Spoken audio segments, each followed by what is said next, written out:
SCP-5000. Why? The name says it all. It's a very long, mind you, article that elicits that exact response.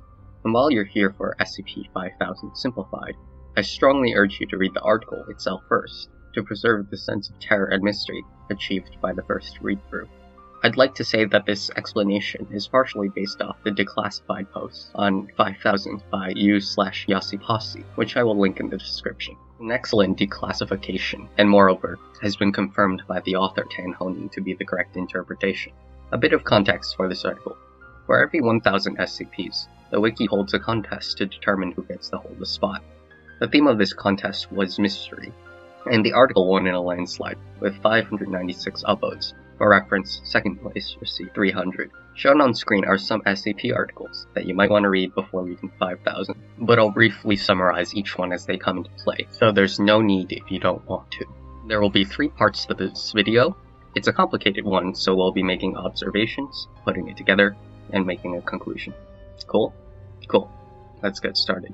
Make sure to subscribe to support my work, and maybe buy me a better mic. Part 1. SCP-5000. Object Class. Safe.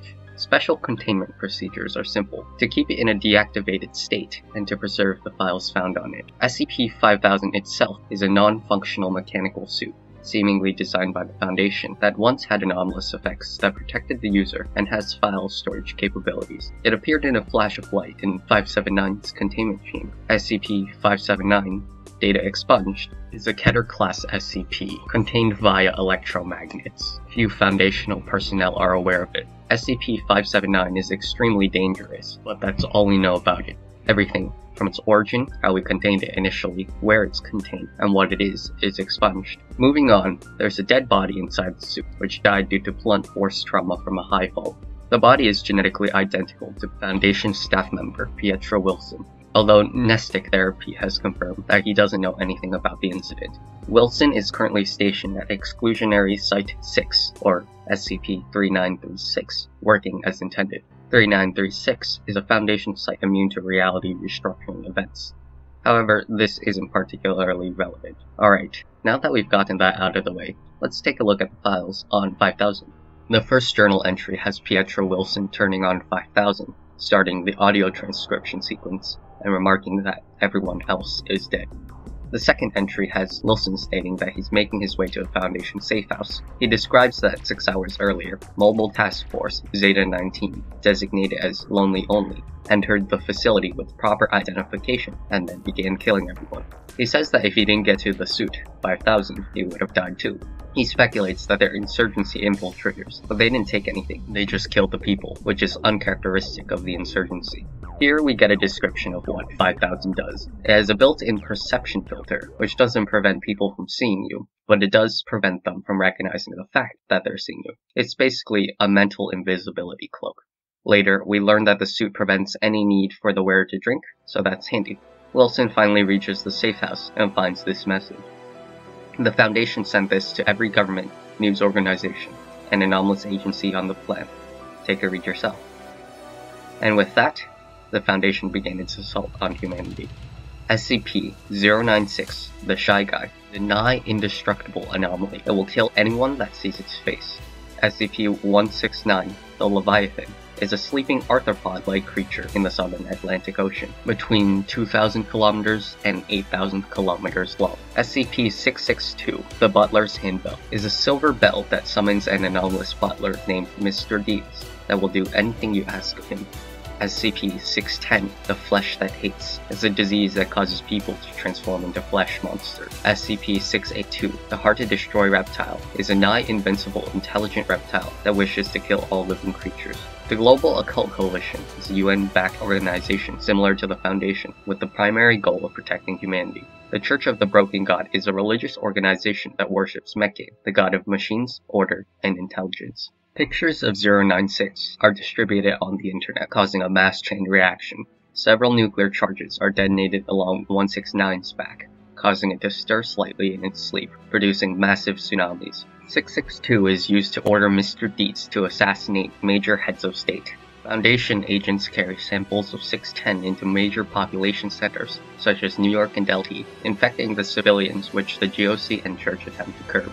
682 is released. Next file is news footage Wilson downloaded. It shows a reporter in a GOC evacuation tent. She states that all civilians that have not evacuated are to barricade themselves in their home and to watch out for a minty smell. This, of course, is a reference to SCP-447, Olympian slime, which is an orb that produces a green fluid. This fluid makes things smell minty, can be used as conditioner, salad dressing, lubricant, and can be mixed with gasoline to improve efficiency. However, when the fluid comes in contact with a dead body, something terrible happens. What exactly it does is expunged, but it's sufficiently horrible that attempting to introduce a dead body to 447 is grounds for demotion to D-Class. Suddenly, a thick smoke pours in through the tent, and the footage cuts off. It's safe to assume that 447 managed to touch a dead body, and they're all dead. Wilson later reveals that a TV is down for everyone, as well as the internet.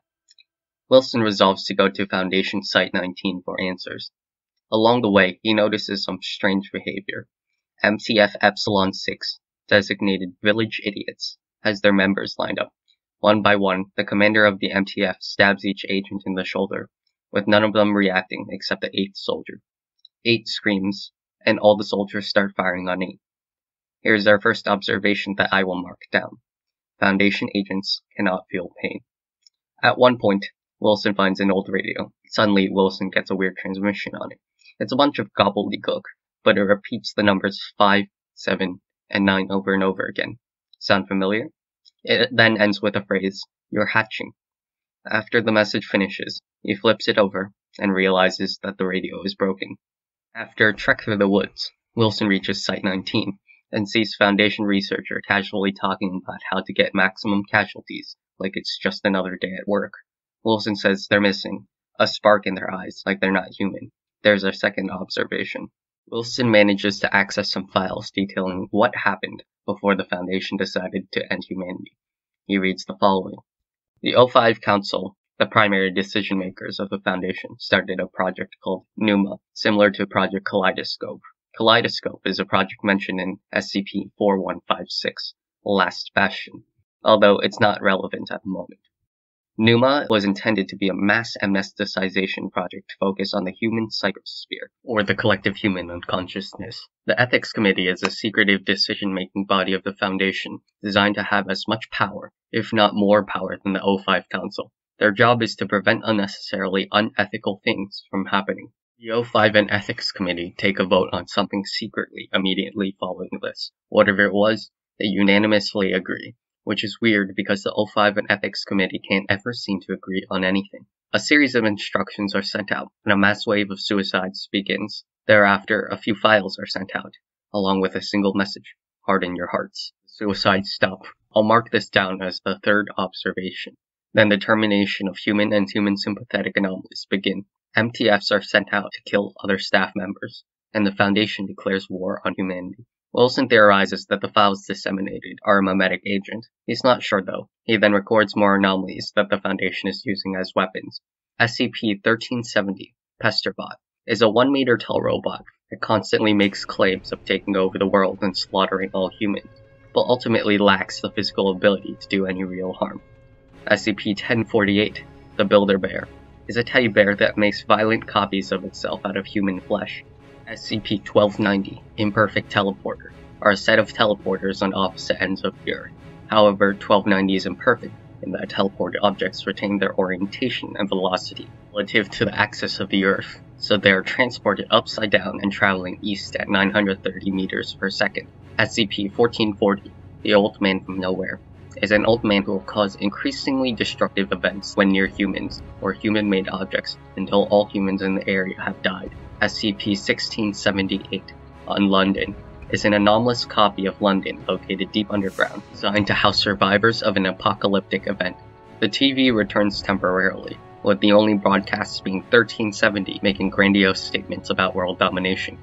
Wilson finds it amusing. 1048 has multiplied rapidly, with thousands of copies, including one the size of a skyscraper, roaming Paris. 1290 is being used by the Foundation to launch projectiles at Ganzir, the geosea fortress in the Atlantic Ocean designed to house survivors of an end-of-the-world scenario. Wilson remarks that it's one of the many anomalies that the Foundation is using to attack Ganzir. Mobile Task Force Nu-22, designated as Rocketmen, escort 1440 to refugee camps and leave once all the humans are dead. However, the MTF seem to be exempt from this effect, which is rather strange. I'll add this to our list of observations. The Foundation abandons occupation of 1678, removing all personnel, because London is surrounded. The British Occult Service, known as MI666, directs civilians to take shelter in Un-London. The Foundation then detonates the nuclear bomb they left behind, killing everyone. The next log is recorded 3 months after the last one. Wilson can't remember what happened in the last 3 months, only that he has a mission and a briefcase. He doesn't know what's inside the briefcase, he just knows it isn't round, and he needs to get it to 579. This is a reference to SCP-055, unknown. 055 is an anomaly that can be observed, but once you stop observing it, you immediately forget what it is. As such, it can only be described in terms of what it is not. This explains why he doesn't remember the last 3 months, nor how we got the briefcase. And now you might be asking, why are 055 and 579 so important? To explain this, we need to look at Roget's SCP-001 Proposal, Keter Duty. 001 is a mysterious complex that appeared in Greece, seemingly built by the Foundation. Inside the complex are all the anomalies the Foundation has ever deemed Keter class. In this complex, Keters are paired up with other Keters, and they contain each other. For example, 718, Eyeball, and 689, Haunter in the Dark are used to contain each other. 718 is an eyeball that compels anyone who looks at it to attack it, and once destroyed, will multiply. 689 is a green soapstone statue that needs to stay observed. If it remains unobserved for a certain period of time, it will kill anyone who has previously seen it, teleporting on top of their dead body. As such, 718 observes 689, locking it in place. If 718 looks away, 689 will kill it, because 718 has observed it. Once killed, 718 will multiply, which means there are now more 718 instances to observe 689 and keep it still. As shown by the previous example, the Keter class objects of 001 cancel each other out. Now here we get to 055 and 579, which are used to contain each other. The description of how they do so merely reads, can't fit round pegs in square holes. The square hole here is 055 and the round peg is 579, because 055 is not round. From this cryptic statement, we can assume that there's something fundamentally contradictory about their existence, although we don't know the nature of this contradiction. However, it has been speculated about what their interaction does. SCP-2998, Anomalous Transmission, 2485 MHz. Describes an anomalous transmission the Foundation received at a specific frequency. The transmission allowed for an alien to invade Earth. Not just any alien, but an alien criminal. But not just any alien criminal, but an alien criminal that's a living idea. Eventually, most people learn of this living idea, thereby being infected by it. The alien government decides to destroy the Earth, along with this alien criminal. As a last Hail Mary, the Foundation scientists make 055 and 579 touch. Although we don't know why, this interaction causes the timeline to reset, and everything goes back to normal. So now we have an idea of what Wilson needs to do to save the world. Wilson remarks that 055 is a godsend because when he feels stressed, he can open up the briefcase and he'll be miles further than he was before. He feels refreshed after every time he uses it, almost like someone gave him a pep talk. Interesting. I'll add that to the list. Wilson finds the laptop of a dead Foundation agent in the woods. He starts reading the files inside. SCP-2000 Deus Ex Machina is a Foundation-created structure located under Yellowstone Volcano that's designed to effectively reboot humanity should we go extinct. It can create perfect copies of humans at any age with their memories intact, and can reproduce the entirety of the human population in a few years, at which point the recreated humans will work to rebuild society. Once society is rebuilt to the way it was before, 2000 will administer atmospheric amnestics. At the time of discovery, SCP-2000 has already been activated twice. SCP-2200 Solberg is an anomalous sword that bonds to a human, and the bonded human will feel compelled to kill those around it. Those who are killed with 2200 have a perfect silver replica appear in 2200-3. Is a 50 square kilometer area in a redacted place, where they are immortal as long as they stay in that 50 square kilometer space. SCP-2241, Cameron the Crusader, is a 7-year-old reality bender who believes that he is a superhero. SCP-2466, Slay Dragon Save City, is an anomalous Samsung Galaxy S5 smartphone with an application named Slay Dragon Save City. In the app, the player battles against the Mega Charizard X from the Pokemon franchise. And as Mega Charizard X performs moves in the game, 10 to 12 random residents of a certain town in California will do things corresponding to the move performed in-game. SCP-2639, Video Game Violence, is a 1 kilometer cubed area where anomalous soldiers appear, which are controlled by 3 teenagers playing a video game. Wilson explains that the Foundation intentionally triggered the eruption of Yellowstone, obliterating 2000. The eruption also sent ash into the atmosphere, but anomalies deployed by the Mana Charitable Foundation slowed down the environmental effects. The Foundation managed to mass-produce 2,200 and gave them to refugees. Eventually, Solberg overflowed with bodies, causing those outside of its borders to die, and trapping those inside its borders.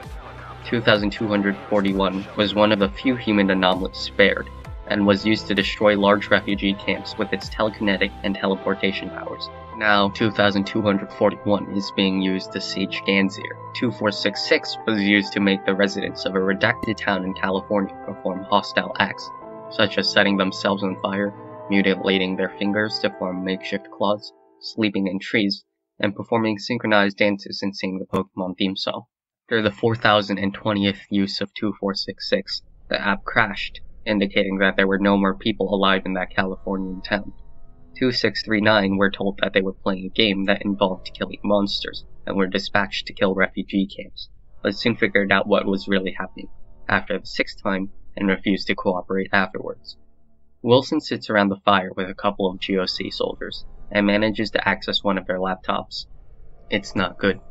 There's a transmission from Ganzir, a recording of an interrogation of Samuel Ross, the leader of Mobile Task Force Omega-2, designated Secret Keepers. After ensuring Ross is clear of kill agents and cognito hazards, the GOC commander, Morrison, reveals that they captured Ross after he snuck into a refugee camp and opened fire on a crowd. Morrison attempts to get more information out of Ross, where Ross replies, "There's no time for you to really do anything, the way I see it. No matter how many times you fire Abel at her, Professor Crow's Europa will rip this place open before long." This seems to be a reference to SCP-076, Abel, a black stone cube containing a superhuman with super strength, speed, and pain endurance, and the ability to manifest bladed weapons from a pocket dimension. Why the GOC has control of 076 is never explained. Europa is likely a reference to Project Olympia, a project led by Kane Pathos Crow, a Foundation doctor stuck in the body of a dog. Olympia's primary objective was to use anomalies to create artificial superhumans, also with super strength, speed, pain endurance, and healing abilities.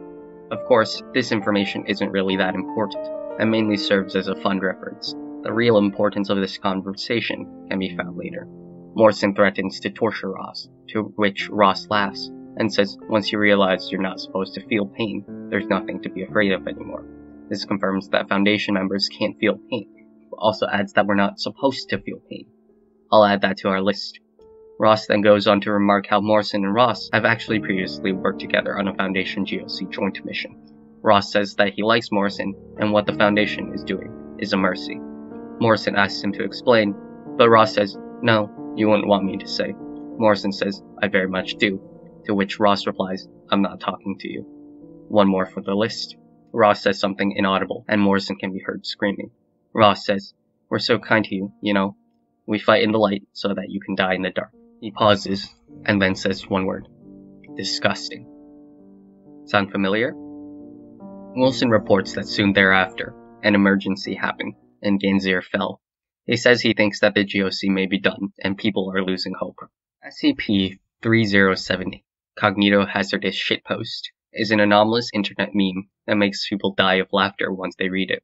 It will self-propagate, which means that it will spread anomalously through the internet, even if no one posts it somewhere else. SCP-3179, the Seed, is a highly intelligent liquid metal organism that is hostile towards humans and capable of splitting off into smaller copies. SCP-3199, Humans, Refuted, is a human-chicken hybrid monster that can reproduce asexually, with extremely difficult to destroy eggs. It attacks its prey by liquefying their prey's insides and drinking them. The Church of the Broken God managed to get the internet back up, and without 096 pictures, but the Foundation uploaded 3078 to every available medium, forcing them to shut it back down. They also released 3179, which not only attacked humans, but sparked a civil war in the Church about whether or not 3179 was part of Mechane. The Foundation also airdropped 3199 eggs everywhere, allowing it to rapidly propagate. Continuing on his trek, Wilson reports of some strange new things. There are what he calls blinkers. They're statues of MTF soldiers who have blades for arms, and they move at high speeds when not being observed. SCP-173, the statue, similarly, is a statue that can only move when not being observed and snaps necks. The Foundation somehow found a way to replicate 173's anomalous abilities. Secondly, Wilson sees something extremely strange, as he reports it. It was on the horizon, like a person stretched out. No, that's not the best way to describe it. It was like the space around them was stretched out, and they were being stretched along with it, like some kind of bad Photoshop effect. Their body went from the ground up to the clouds, their jaw swung at right angles. There were these gaps, black gaps in space around its body, like wings. It floated forwards like that. However, the strangest thing is that the Foundation is actively fighting it, throwing everything that they've got at it. Wilson is perplexed why, but chooses to move on. The next journal entry. Saw a kid die today. Could have helped her. Didn't. I'm a piece of shit. The next file details SCP-4290, The Child Hungers, a giant monster sealed away in a lake in China by an ancient civilization 10,000 years ago. It requires constant human sacrifices to keep it placated. However, the seal on its prison broke in 2022, revealing a massive corpse. Turns out that 4290 had died 9,000 years ago from malnutrition. SCP-008 is an infectious prion that turns people into animated corpses. SCP-914 is a machine that can turn objects into better or worse versions of themselves, depending on the setting. The Serpent's Hand is a group of interests that believes anomalies would be better off as public knowledge. They're based in the Wanderer's Library, a pocket dimension filled with every book in the multiverse. SCP-4666, the Old Man, is a creature that lives underground and abducts children around Christmas time, forcing them to make toys out of other children's body parts. The Foundation put 008 through 914, and then uses it to revive 4290. The Wanderer's Library detached from this universe, although some Serpent's Hands Kaiju-mancers stayed behind to fight 4290. Wilson calls them idiots. The Foundation uses temporal anomalies to make it so that it's always Christmas, which is the only time that 466 can operate. Next is a video log. It shows the interior of an abandoned jewelry shop. In the middle of the shop, there's a tent and a teenage girl wearing a ruby amulet. This is a reference to SCP-963, Immortality, an amulet containing the soul of Foundation researcher Dr. Jack Bright, an eccentric doctor who is most well known for his trollish nature. Anyone who touches the amulet has their mind replaced by the consciousness of Dr. Jack Bright. Pietro reveals himself to Bright, and explains to Bright that he also managed to escape. They banter a bit, and Bright drops some clues. Remember before, when the O5 command sent some materials out, and after they were sent out, the suicides stopped? Dr. Bright reveals that it was just a picture full of random imagery, like eggs, trees, and religious things, but it had something encoded in them. Wilson thinks that it was a memetic agent, an idea that spreads itself. Some memetic agents can kill people as long as they see it. Bright replies that he's been hit by memetic agents before, and it didn't feel like a memetic agent. Rather, it felt like something was released from him, instead of forced on him. So it's not a memetic agent. Dr. Bright says that he's going to SCP-1437, a hole to another place, which is a pit that leads to an alternate universe. Bright wants to see whether or not he can piss into an alternate dimension. Then he's going to chuck 963 into it. Normal humans would typically die when going through, but Bright isn't exactly normal. They wish each other luck and head on their separate ways. Wilson arrives at Site 62-C, where 579 is kept. He says he feels like someone is pushing a gun to his back, telling him to keep going. The next entry shows a blinker confronting Wilson. They figured out that he's there, even if they can't see him. He's locked himself in 579's chamber, and the blinkers are on the other side of the door. He realizes that there's no way to get 055 to 579 just by throwing the briefcase. He resolves himself, and then he jumps. Wilson says, Oh, that's how it is. And the transmission cuts out. Okay, so we have our clues. But before we piece this together, we have a few final clues to go over. There's an image of 579 provided on the article. It's just a black screen, because of course it is. But upon closer inspection, we can see the file is named lookcloser.png, and if we turn the saturation up, we get this. We put it through an online steganographer. Steganography is the practice of encoding images with messages, and we get this hidden conversation. Two people talking here are referred to as One and Tajani, and Tanhonis, the author of 5,000 stories. Tajani is the name of the ethics committee head. One, of course, would be 05-1. They've gotten the report back from the Numa staff, and they don't like the results. They say it's everyone, and they agree with that damn lizard. They agree with 682 of their own free volition. They say that they have to disseminate a cure to staff. So this is before they sent out those files that stopped suicides. They say that it'll try to stop us. Furthermore, in the line after the next, note how it is capitalized. They're referring to something, presumably something that can't be talked about. But the hidden messages don't stop there. If we go into the source code, we find this conversation. So let's piece this together. Why? First off, since this is still fresh in our minds, what is it? First off, Tajani and 05-1 talk about it after they received the report from the Numa staff. As a refresher, Numa was a project that dealt with the human psychosphere. What exactly is a psychosphere? Well, it's a theory first proposed by Carl Jung, that all humans have a collective unconscious that controls their behavior. Think of all humans having access to a mental cloud server. Foundation sent out the cure. Dr. Bright mentioned it releasing him from something, but he likely wasn't affected in the same way as everyone else, as his soul is contained within 963. The suicides also stop after the cure is sent out. The hidden conversation mentions being invaded. Suddenly, everything falls into place. Something has invaded our subconscious, and it's disgusting.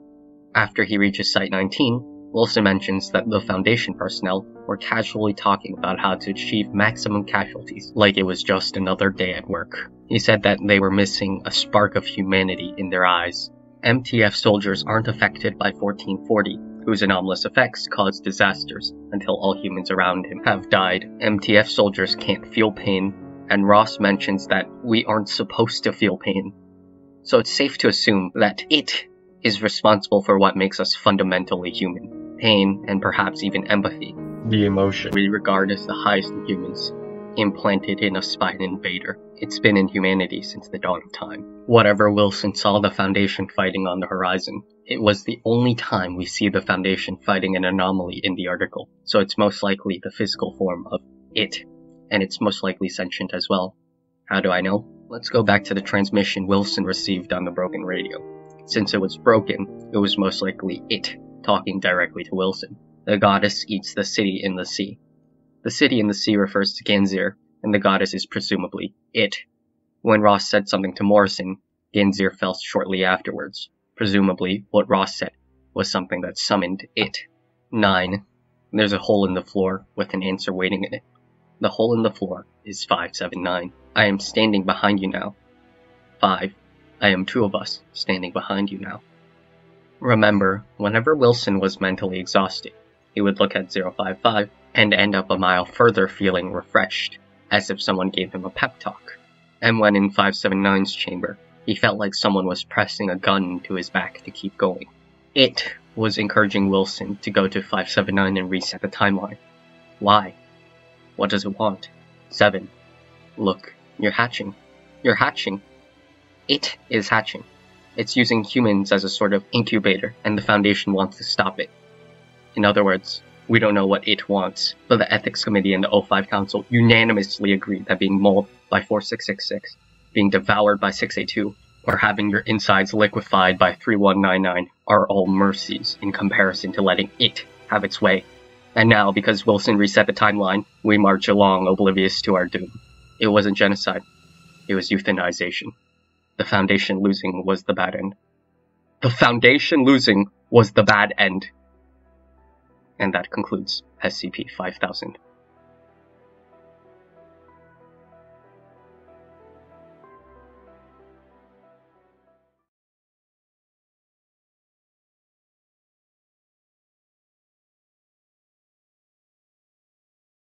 The following is a message composed by the consensus of the O5 Council.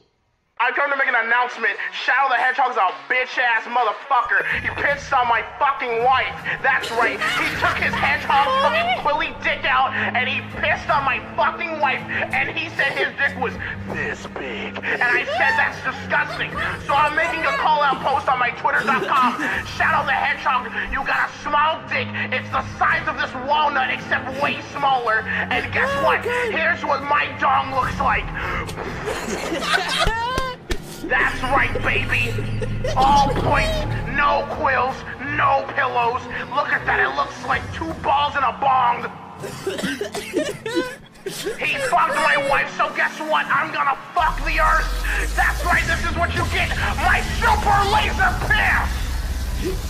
Except I'm not gonna piss on the earth. I'm gonna go higher. I'm pissing on the moon. How do you like that, Obama? I pissed on the moon, you idiot! You have 23 hours before the piss droplets hit the fucking earth. Now get out of my fucking sight before I piss on you too. There will be no further communication.